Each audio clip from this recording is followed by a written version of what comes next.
Bismillahirrahmanirrahim. Alhamdulillahilladzi allamani bi ulumil ulama ilmu wahidin wal muhaqqiqin wa arsyadani ila tariqim mustaqim. Wassalatu wassalamu ala sayyidil wujud wal arwah nabiyyina Muhammadin sallallahu alaihi wasallam alladzi jaa bisyari'ah wa tariqah wal haqiqah wal ma'rifah. Wa ala alihi wa sahbihi ajmain, amma ba'du. Subhanaka la ilma lana illa ma 'allamtana innaka antal alimul hakim. La haula wa la quwata illa billahil aliyyil azim. Malam ini kita akan melanjutkan pengajian kitab At-Tuhfah Al-Mursalah. Sudah sampai pada makalah berikut ya. Qala musannaf rahimakumullah wa nafa'na bihi wa bi ulumi fid darin amin ya rabbal alamin. Fayaqulu al-abdu ya.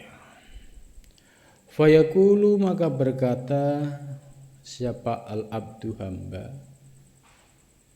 Al-mudnibu ya, ini kalimatnya al-mudnib isim fa'il. Dari fi'il madhi adnaba yudnibu. Mudnibun ya, seorang pendosa. Al-mudnibu ya, hamba yang banyak dosanya. Ini sebagai kalimat tawadhu ya, dari seorang yang memiliki kemuliaan. Al-muhtaju yang butuh ila syafaati Nabi sallallahu alaihi wasallam, kepada syafaat Nabi sallallahu alaihi wasallam.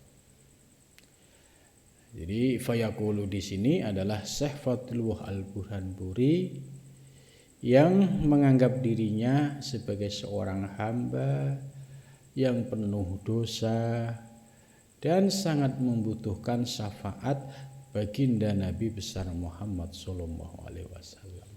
Ini kalimat yang menunjukkan kerendahan hati, ketawaduannya, dan senantiasa hatinya ta'aluk kepada baginda Nabi besar Muhammad sallallahu alaihi wasallam. Syekh Muhammad bin Fadlullah, yaitu namanya Syekh Muhammad bin Fadlullah Al-Burhanpuri, itu nisbat kampungnya. Ya, dulu ulama-ulama itu selalu dibuat nisbat ya, ulama Syekh Nawawi Al-Bantani, Al-Jawi gitu.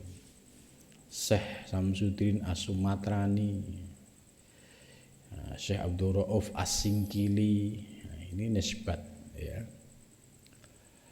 Hadhihi nubdatum minal kalimah. Hadhihi bermula ini ya, risalah ya.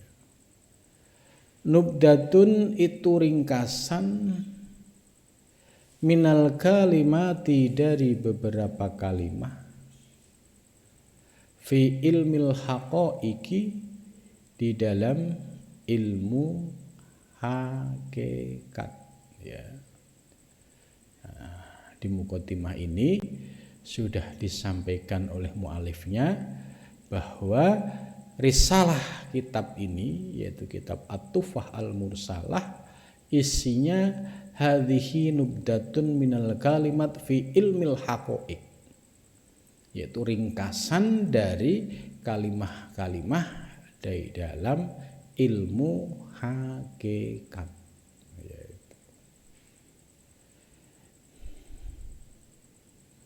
Nah, ilmu hakikat ini sebagai aspek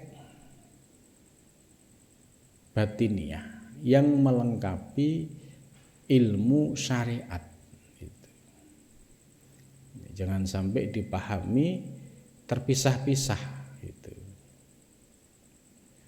Jadi ilmu hakikat yang dibahas oleh Syekh Fadlullah Al-Burhanpuri ini menyempurnakan ilmu syariat. Pada zaman Nabi, praktek syariat itu meliputi zahir dan batin. Kemudian seiring perjalanan waktu, ya berubah ya menjadi disiplin ilmu masing-masing. Lah, yang paling menyedihkan kemudian antara hakikat dan syariat terpisah. Sehingga kalau kita lihat praktek umat Islam di zaman sekarang ini yang latar belakangnya itu ngaji fikih, ya sudah seolah-olah ya ilmu fikih itu ya sebagai satu-satunya ilmu ya dalam beribadah gitu. Padahal di dalam ilmu fikih ini perlu ilmu haqiqah, ilmu hakikat. Ilmu fikih ibarat ya kalau keris itu warongko wadahnya, ilmu hakikat itu ibarat kerisnya. Jadi dua hal ini harus menjadi satu kesatuan. Nah, kalau prakteknya hanya sebatas fikih, yaitu dikritik oleh Imam Malik. Kalau ngajinya ilmu fikih tok ya, tidak tasawuf, gampang menjadi orang yang fasik. Begitu juga kalau ada orang kok ngaji hakikat tok ya, enggak dibarengi dengan fikih, gampang menjadi zindik. Dan zindik itu apa? Zindik itu secara i'tiqad dia percaya dengan Allah Subhanahu wa taala tapi mengabaikan syariat gitu. Contoh disuruh sholat, ya saya sholatnya sudah beda. Sholat saya tidak pakai rukuk sujud, ya sholat saya di dalam hati. Saya sambil ngopi sambil udut ini sudah sholat. Nah, ini akibat dari pemilahan ya ngaji hakikat tok tidak dibarengi dengan ilmu syariat atau ilmu fikih yang benar. Maka praktek ideal sebagaimana yang dicontohkan Nabi, kemudian sebagaimana makolahnya Imam Malik, kalau pengen tahakkoko itu ya kondisi ideal praktek syariat dan hakikat ya dua-duanya harus dipelajari. Ilmu fikih sebagai dasar ya untuk mengatur aspek lahiriah dalam ibadah, sedangkan ilmu hakikat sebagai aspek yang mengatur bagian batiniahnya. Sehingga dua ilmu ini ibarat tadi satu kesatuan, ibarat keris dan warongko yang tidak bisa dipisah-pisahkan.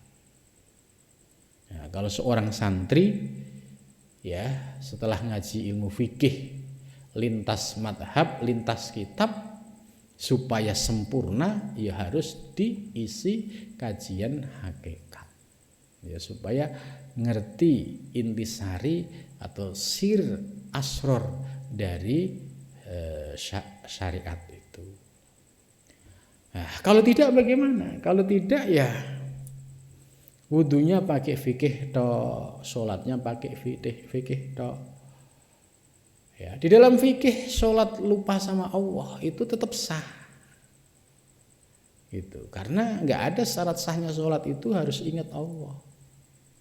Hanya niat saja yang nomor satu. Kemudian yang lainnya adalah gerakan-gerakan di dalam sholat. Ya. Tapi kalau lihat esensi sholat, ya akimis sholat, inna sholata lidzikri, sholat itu esensinya untuk mengingat Allah. Maka kalau ngajinya fikih tok, ya sulit untuk bisa mengingat Allah di dalam sholatnya. Maka perlu disiplin ilmu tasawuf, ya ngaji kitab-kitab Imam Ghazali dari Bidayatul Hidayah, kemudian Ihya ya, dan juga kitab-kitab yang lain supaya keilmuannya semakin utuh dan praktek ibadahnya semakin komplit ya, meliputi aspek lahir dan aspek batin. Ya. Jadi jelas bahwa kitab Tuhfah ini membahas fokus satu disiplin ilmu haqaiq, ilmu hakikat. Tapi jangan dipahami ilmu haqaiq ini berdiri sendiri, ya. Ilmu haqaiq ini adalah menyempurnakan dari ilmu syariat atau ilmu fikih. Ya, tidak direkomendasikan oleh sufi manapun jika ilmu haqaiq dipahami terpisah, ya, kemudian akhirnya prakteknya zindik. Lah ini tidak direkomendasikan oleh sufi siapapun. Nah, maka yang perlu dipahami bahwa ilmu haqaiq di sini ilmu untuk menyempurnakan ilmu syariat itu. Jadi kalau yang sudah ngaji ilmu fikih, ya sebaiknya ngaji ilmu hakikat ini supaya paham apa isinya ilmu haqaiq itu. Wa jama'tuha, dan aku mengumpulkan risalah ini, risalah kitab At-Tuhfah Al-Mursalah, bimahdi fadlillah, dengan murni anugerah Allah Subhanahu wa ta'ala. Jadi mu'alif Syekh Fadlullah, ya, mendapatkan kemampuan bisa mengumpulkan penjelasan di dalam kitab Tuhfah ini semata-mata anugerah Allah Subhanahu wa ta'ala. Jadi beliau tidak mau muncul keakuan, ya, tidak mau bahwa kitab ini hasil karya saya, gitu. Tidak, beliau bersembunyi, ya, dengan bimahdi fadlillah wa karomihi, dan kemuliaan Allah Subhanahu wa ta'ala. Wa ja'altu, dan aku menjadikan, ya, sawabaha, pahala kitab ini, kitab Tuhfah, liruhi Rasulillah, kepada ruh Rasulullah sallallahu alaihi wasallam. Jadi begitu adabnya Syekh Fadlullah ini luar biasa. Ya, beliau mengarang kitab ini, beliau menyatakan ini murni mahdi fadlillah. Kemudian andai di dalam mengarang kitab ini ada pahala, seluruh pahalanya, ya, diperuntukkan liruhi Rasulillah, untuk baginda Nabi besar Muhammad sallallahu alaihi wasallam. Nah, ini kalau orang yang hatinya tidak ada sauk, ya, kerinduan dan mahabbah kepada Kanjeng Nabi yang luar biasa, ya, sulit untuk bisa keluar kalimat seperti ini. Ya. Ini, ya, bisa dipahami bahwa kecintaan Syekh Fadlullah Al-Burhanpuri sampai mengarang kitab ini itu semua pertama anugerah dari Allah, yang kedua andai mendapatkan pahala di dalam kitab ini, ya, semua dipersembahkan untuk baginda Nabi besar Muhammad sallallahu alaihi wasallam. Ya, bicara pahala tentu luar biasa kitab ini, ya. Kitab ini, ya, dari abad 17, ya, sekitar 1620. Ya, berarti sebelum itu masuk ke Nusantara sekitar 1620-an kurang lebihnya. Itu tersebar di seluruh wilayah Nusantara. Jadi tidak hanya satu tempat, misalkan Aceh tok, tidak. Ya, Aceh, ya, kemudian Sumatera, Palembang, Jawa. Ya, Jawa ini meliputi keraton-keraton, tambah Kalimantan, Sulawesi, ya, kemudian Filipina, Mindanao, sampai Patani, sampai Malaysia.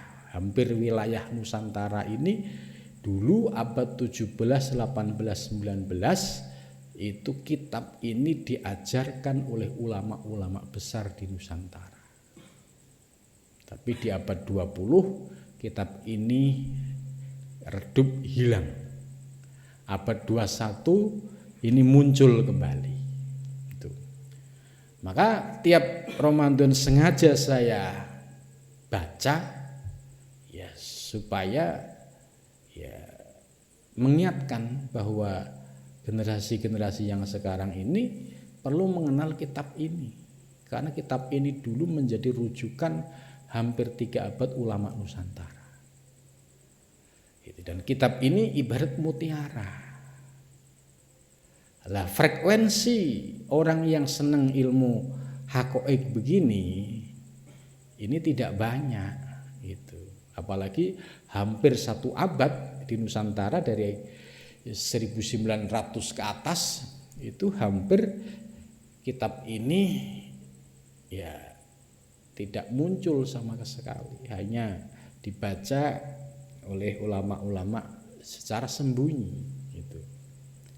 Maka di abad 21 ini ya paling tidak dengan dibaca tiap Ramadan ya supaya generasi-generasi sekarang itu mengenal apa itu kitab Tuhfah Mursalah. Oh iya, isinya ilmu hakikat. Oh, ilmu hakikat yang bagaimana? Ilmu hakikat yang untuk menyempurnakan ilmu syariat. Gitu. Jadi ini penting untuk menyempurnakan ilmu syariat. Gitu. Wasamaituha, dan aku memberi nama ya risalah kitab ini Bitufah ya dengan nama At-Tuhfah Al-Mursalah. Jadi kalau diartikan ya Tuhfah itu mutiara, Al-Mursalah yang terkirim ya ila ruhin Nabi, kepada ruh baginda Nabi Muhammad sallallahu alaihi wasallam. Itu nama At-Tuhfah Al-Mursalah. Jadi ada al-Tuhfah, Al-Mursalah itu sebagai sifat ya. Jadi Al-Tuhfah Al-Mursalah. Ini penulisan nama kitab yang benar. Seperti Al-Futuhat Al-Makiyah ya, sama pakai al semua gitu. Karena Al-Mursalah mensifati dari At-Tuhfah, Al-Makiyah mensifati dari Al-Futuhat. Ila ruhin Nabi sallallahu alaihi wasallam ya. Wa as'alu, dan aku memohon dan aku meminta Allah pada Allah Ta'ala Maha Tinggi ya, sebagai mu'alif beliau sangat tawadhu ya, memohon kepada Allah ayyablugo, supaya sampai sawabaha, pahala kitab ini ya, kitab Tuhfah Mursalah ini ilaihi, kepada baginda Nabi sallallahu alaihi wasallam. Ya, ini mahabbahnya Syekh Fadlullah kepada Kanjeng Nabi ini luar biasa.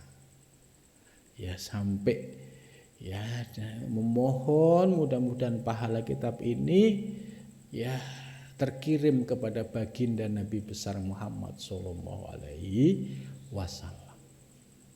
Ini kalau bukan orang yang ahli sholawat ya, atau orang yang hatinya mahabbahnya kepada Nabi itu tidak sampai dahsyat ya, sulit untuk bisa mengulang-ulang ya bahwa pahala kitab ini diperuntukkan kepada baginda Nabi besar Muhammad sallallahu alaihi wasallam.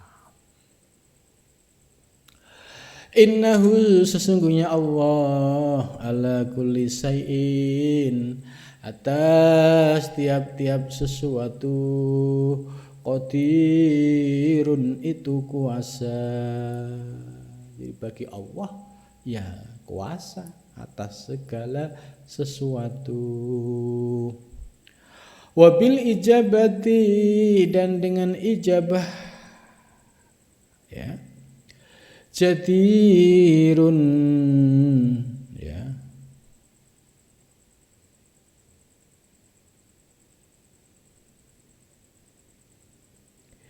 jadirun itu sangat layak. Jadi Allah itu ya diyakini maha kuasa ya untuk bisa menyampaikan pahala kitab ini kepada Nabi, dan untuk pengabulannya juga sangat layak gitu. Ya, kemudian selanjutnya mulai ya pembahasan gitu. Iklamu ngertiosiro, ini bahasa Jawa. Iklamu ketahuilah ya. Ya ikhwani, wahai saudaraku. Ya, siapa ini ikhwani? Ya, orang-orang yang mau ngaji kitab ini. Oleh mu'alifnya dipanggil ya ikhwani, hei sedulurku. Itu. As'adakumullah, semoga Allah ya memberikan kebahagiaan ya kepada kalian semua, wa iyana, dan diriku. Jadi ini doa dari mu'alif kepada sedulur-sedulur yang mau belajar kitab Tuhfah ini, didoakan semoga diberikan kebahagiaan atau diberikan keselamatan oleh Allah ya, baik kepada saudara-saudara semua maupun diriku. Nah, ini doa beliau ya, kita tinggal mengaminkan. Mulai pembahasan. Annal haqqo ya, sesungguhnya al-haq. Nah, di sini perlu saya sampaikan kata al-haq ya, ini sering digunakan oleh ulama muhakkikin, ulama-ulama hakikat. Syekh Muhyiddin Ibn Arabi juga sering menggunakan kata al-haq. Ya, ini Syekh Fadlullah Al-Burhanpuri juga menggunakan kata al-haq. Termasuk ya Al-Halats juga menggunakan kata al-haq. Ya, karena itu kita harus paham istilah al-haq ini dalam pandangan ulama muhakkikin itu yang dimaksud apa. Ya, jangan sampai kata al-haq menurut muhakkikin dipahami dalam versi syariat. Ya, nanti bisa tidak pas gitu. Nah, kata al-haq ya itu digunakan oleh para sufi muhakkikin sebagai perwujudan atau tajalli ya alam semesta. Jadi tajalli alam semesta itu sering menggunakan istilah kata al-haq ya. Contoh misalnya wujud alam semesta yang saat ini nyata di depan kita ya, dulunya tidak ada, kemudian menjadi ada karena diadakan oleh yang maha ada, yaitu Allah Subhanahu wa ta'ala. Jadi tidak ada menjadi ada karena diadakan oleh Allah yang maha ada. Maka perwujudan yang nyata di alam semesta ini, nah itu istilah yang digunakan yaitu menggunakan kata al-haq itu sebagai istilah untuk madhar kenyataan dari tajallil wujud, kenyataan wujud. Sebab penggunaan kata Allah dan al-haq ini beda. Allah, kata Allah itu sebagai nama bagi zat wajibul wujud. Zat wajibul wujud memiliki sifat tanzih, maha suci. Ya, tidak boleh kemudian yang maha suci disamakan dengan makhluk. Gitu. Maka di sini kita harus paham kalau kata Allah ya ini sebagai nama zat wajibul wujud. Zat wajibul wujud itu bersifat tanzih. Ya, kalau tanzih jangan disamakan dengan makhluk karena laisa kamitslihi syai'un, tidak ada sesuatu yang menyerupai Allah. Itu. Maka kata al-haq ya itu digunakan untuk ya, sebagai sebuah istilah ya terhadap tajallil wujud. Jadi anal haqqo sesungguhnya al-haq ya subhanahu wa ta'ala maha suci Allah wa ta'ala dan maha tinggi ya wal wujud yaitu wujud. Jadi al-haq ya yang maha suci maha tinggi itu adalah wujud. Nah,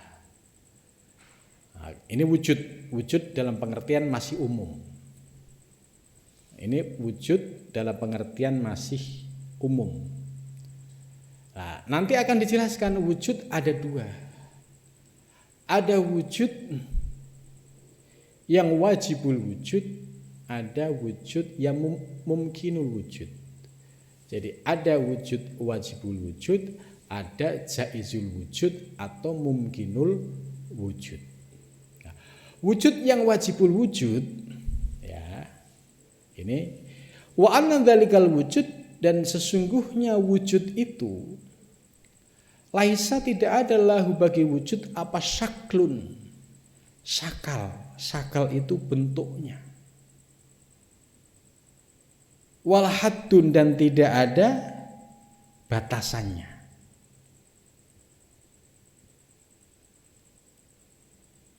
Wala hasrun dan juga tidak ada ya hitungannya. Jadi ini yang disebut wujud wajibul wujud ya, wujud tapi yang wajibul wujud yang menunjukkan tanzih maha suci Allah, bahwa wujud dat wajibul wujud itu laisa lahu syaklun, tidak ada sakal rupanya dan juga tidak ada batasannya dan juga tidak ada hasrun yaitu wilangan atau jumlah. Lah makna yang pertama ini yang disebut wajibul wujud. Nah, sebab nanti ada wujud yang ada sakalnya, ada hadnya gitu. Maka wujud yang kedua ini disebut mumkinul wujud atau jaizul wujud. Itu. Maka kalau tidak memahami peta keilmuan ya dalam memilah istilah wujud ini bisa bingung. Ini maksudnya kok di awal laisa lahu syaklun wala haddun wala khasrun. Nah, kemudian setelah itu wa ma'ahadza dan serta ini itu. Jadi dijelaskan wujud yang wajibul wujud tadi tidak ada syakalnya, bentuknya, tidak ada batasannya dan tidak ada bilangannya. Kemudian wa ma'ahada dan serta ini kemudian doharo menjadi nyata.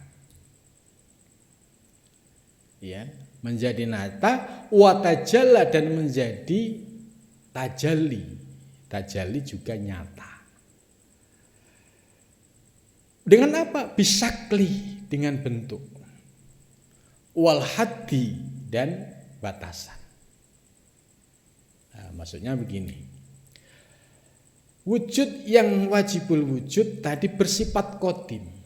Ya, bersifat qadim itu artinya ya laisa kamitslihi syai'un. kemudian berproses dari wujud qadim yang di wilayah qadim, kemudian berproses akan menjadi wujud yang hudus, wujud yang baru. Ya, jadi ini yang disebut teori tajalliyat. Dari yang qadim kemudian berproses menjadi hudus. Lah, pada saat berproses menjadi hudus baru, ya, ini kemudian dzoharo, telah disetting bentuk dan rupanya oleh Allah di Lauhil Mahfud. Gitu. Di Lauhil Mahfud itu desain alam semesta seisinya, ya, pernak-perniknya itu sudah by design oleh Allah. Maka di sini menggunakan fi'il madhi, dzoharo. Jadi desainnya nanti manusia seperti ini, binatang seperti alam semesta seperti ini. Desainnya itu sudah ada di Lauhil Mahfud, masuk ke wilayah alam qadim. Nah, setelah berproses tajalli di alam hudus, maka apa yang ada saat ini itu walam yatagoyar amakana, dan tidak berubah, ya, tidak berubah amakana dari segala sesuatu yang telah ada, yang telah ditetapkan di zaman azali. Nah, di sini kalimatnya menarik, ya, menggunakan dzoharo fi'il madhi. Ini pasti memiliki makna. Amma karena menggunakan fi'il madhi juga. Jadi artinya ketika sudah bertajalli di wujud alam semesta ini, bahwa tajalli yang ada di alam semesta ini walam yataghayyar, tidak berubah sedikit pun dari desain yang sudah ada di Lauhil Mahfud. Amma kana. Contoh, ya, saya supaya gampang, ya, namanya Ali, ya, dulu sebelum diciptakan itu di Lauhil Mahfud sudah ada perencanaan, yaitu yang disebut, ya, Lauhil Mahfud, catatan seluruh alam semesta termasuk yang sifatnya individual. Nah, itu desainnya sudah ada di sana di Lauhil Mahfud. Kemudian setelah berproses, ya, bapak ibu saya ketemu, kemudian berproses giliran saya, dan wujud saya ini walam yatagoyar ammakan. Wujud saya ini desainnya semuanya tidak lepas dari apa yang sudah ditetapkan di zaman azali. Termasuk pernak-pernik kehidupannya, rezekinya, takdirnya, proses perjalanannya. Ini walam yatagoyar ammakana, tidak keluar sedikit pun dari desain yang ada di Lauhil Mahfud. Itu. Ya, ini min adami syakli, ya, pada saat di Lauhil Mahfud, ya, belum ada rupanya. Karena desainnya, ya, desain di Lauhil Mahfud yang bersifat qadim. Kemudian wa adamul hati, dan di desain di sana juga belum ada. Tapi setelah berproses, ya, mulai dari alam arwah, alam misal, kemudian alam atsam saat ini, ya, ini semuanya tidak lepas sedikit pun amakana dari apa yang didesain oleh Allah Subhanahu wa taala di Lauhil Mahfud. Itu. Jadi dahsyatnya kitab ini itu luar biasa. Jadi maka dari awal tadi kata wujud saya berikan penegasan supaya jangan sampai salah, bahwa wujud yang pertama itu adalah zat wajibul wujud yang bersifat qadim, sedangkan wujud yang kedua adalah wujud jaizul wujud atau mumkinul wujud yang bersifat hudus. Dan yang bersifat hudus ini sebagai tajalli, sebagai madhar. prototip ya, tidak bisa lepas sedikit pun dari apa yang telah ada di zaman azali. Bal al-ana kama kana, bahkan al-ana saat ini ya, saat ini misalkan ini ada yang ngaji offline ya, santri yang di sini, ada yang online juga. Ketetapannya siapa yang ikut ngaji online dan offline itu kama kana, sebagaimana apa yang telah ditetapkan pada zaman azali. Memang ya yang ditetapkan oleh Allah yang ngaji ya itu sesuai dengan ketetapannya. Itu kama kana, sebagaimana yang telah didesain, direncanakan oleh Allah Subhanahu wa ta'ala. Jadi bal al-an, kalau bicara al-an sekarang ini kan aktivitas kita sedang ngaji. Nah, kalau kita urai siapa yang ngaji secara online ya, yang di sini ya itu ya ketetapannya persis seperti yang ada pada Lauhil Mahfud zaman azali. Di online siapa yang ngaji? Ya, itu sudah persis siapa yang ditetapkan oleh Allah pada zaman azali. Itu. Wa inna dzalikal wujud wahidun. Nah, sesungguhnya esensi wujud itu esa.